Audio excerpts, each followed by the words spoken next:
If the AK-47 is a rifle fit for a foe, then this is its foil.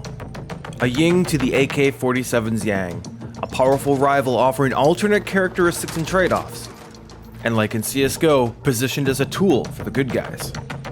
The M4, a sleeker, lighter, more compact weapon than its predecessor, the M16, offering a solution for a more modern, close-quarters fighting era. Synonymous with the United States, its profile is organized and precise, especially when compared to the AK-47, which can look ancient with its wooden stock, grip, and handguard. Today we'll explore how this rifle came to be, why it's positioned as the weapon of the good guys, and chat with Enable, TenZ, Emuhleet, and more to break down its role in esports.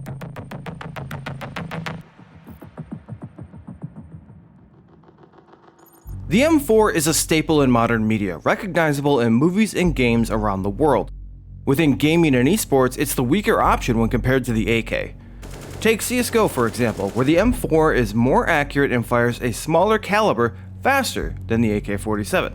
This is an accurate depiction. In the real world, the AK-47 does actually fire at a slower rate of 600 RPM and throws at a larger 7.62 caliber, making it a little more difficult to wield. In the 2020 Call of Duty League, the M4 was a common sight in professional lineups. Extremely customizable, and with the pace of the game, a faster fire rate, quicker reload speed, and lower recoil meant the difference between walking away from an engagement or respawning. Over in Rainbow Six Siege, the M4 makes an appearance with Maverick, showcasing an average rate of fire and middle-of-the-road damage, while Ash, another common picked operator in Siege, wields an M4 carbine variant, the R4C. Valorant also pulls in its own version of the M4 called the Phantom. While not an exact replica of what we're used to, it does sit on the opposite side of the Vandal, the game's version of the AK, and it follows the similar fundamentals of its origins: higher rate of fire, lower damage, but easier to control. To break down facts from fiction around the M4, let's bring in our weapons expert, Hugh Daly. Hi, I'm Hugh Daly. I'm a military historical advisor to video games, film, and television. Today, I want to talk to you about the M4, synonymous with the United States Armed Forces. It has a lineage that goes all the way back to the 1950s, seen a lot in the 1960s in the Vietnam War footage. But first, let's talk about the Originator, the Armalite AR-15, designed by Eugene Stoner in 1959. Looks nothing like anything that ever came before it. It certainly doesn't look like anything the Soviets created. So this is the CAR-15. It's basically an M16, but shortened to a 10.5-inch barrel. The original one had a triangular handguard here. That didn't work very well. It wasn't very comfortable to use, and they tended to get broken because it was just simple plastic sides. Then they came up with this round design, which really is carried on through the 1990s into the early 2000s. The front muzzle of the weapon, because the barrel was so short, on the original ones it's a 10-inch barrel. This is a Delta M4, very rare weapon. They're all hand camouflaged and they can do just about anything to any weapon. Picatinny rail, standard now on almost every M4 that you'll see. This one has a EOTech red dot sight, which is good to out to realistically about 300 yards. Gone away completely from the plastic. This is a lightweight composite material, and then a light on the front. Referring back to the earlier styles, the M16 had a 3-prong flash hider on the early one that was fielded in Vietnam. This one is designed as a muzzle brake, so that the energy from firing it goes out of both sides. Certainly cuts down on the recoil. Standard now for the M4 is the 30-round magazine. This is a 30 round with the easy pull tab to get it out of your pouch and get it into the weapon. But the actual mechanism, the guts of this weapon, is virtually unchanged from the earlier variations. And I could literally take this apart and put a Vietnam upper, an AR-15 upper, or an M16 upper onto this low, and it would fit. And that's one of the unique features about the M4 series of weapons, the interchangeability. That's something that the AK really cannot do. There are different variations in the AK and the AKM and the PKM, but the M4 is very unique in its ability to be interchangeable and to have multitude of roles and parts within the unit and also within the army. The M4 shows up just as often, if not more, in gaming. In Counter-Strike you have two options, the M4A4 or the silenced M4A1S. We'll let the pros take it from here to weigh in on why the M4 is a solid all-around choice. MSL Ghost, he splashed out, it works perfectly!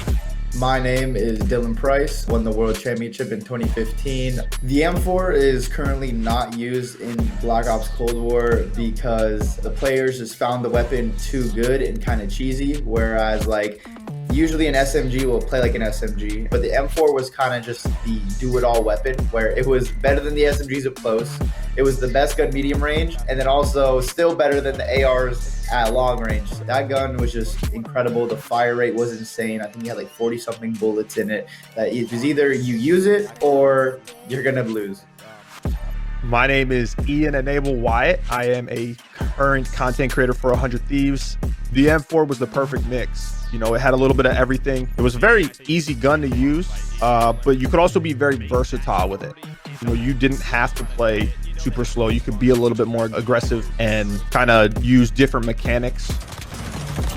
When it comes to competitive, you want a gun that has a very fast fire rate. You want something that has power, but you want to be able to control the recoil.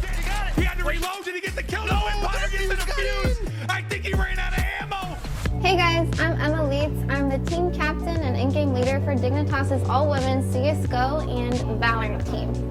I think everyone's main weapon of choice would be the M4, and that's because this is a weapon where you didn't need that much good accuracy and you could easily do spray downs if you wanted to for a multi-kill.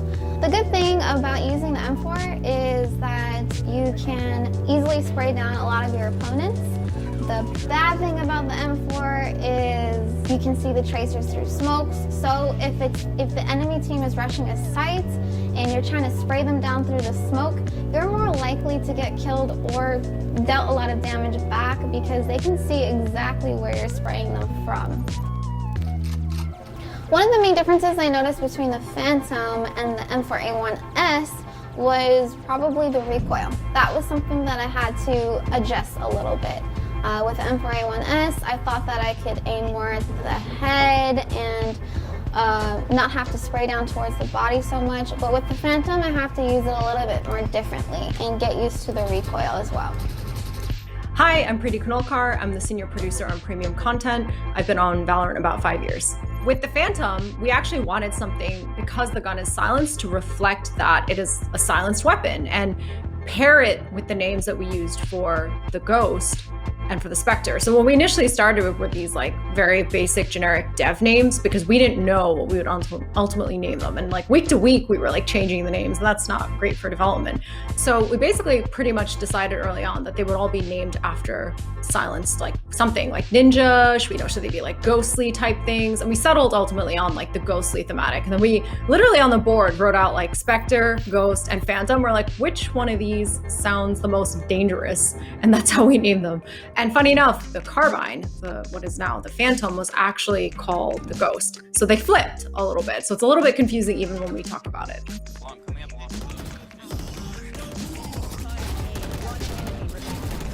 Oh my god, this gun is so broken. When I think of the Phantom, right now, I think it's kind of OP. I'd say in the current meta, if I see a Phantom and a Vandal, I'd probably pick up the Phantom just because the Phantom is probably easier to use due to the easier to control spray pattern, shoots faster, higher DPS at close to mid-range. So most of the time, you can probably get an easy kill with it. Just hold your movement key. This gun is so good. Oh my god, why did I ever try using the Vandal? I'm Rivington Bislin III. I've been a commentator for the better part of 20 years now. The Phantom in itself has risen so much in usage between everybody in the Valorant scene. It definitely feels like when people are using a Phantom, they have a little bit more freedom to take those spray shots, make those transfer plays, be a little bit more kind of careless in an entry because you can swing and fire. And I feel like you get a lot more straight off gunfights if you're going with a Phantom. Faster, lighter, more accurate. When you're not feeling your aim, the M4's got your back. When you need something consistent, you can depend on the M4. It may not always be the flashiest, and you may not frag out as hard, but the difference between winning and losing in esports is hitting your shots and walking away from a fight. And in this way, the M4 will always have a role on the team.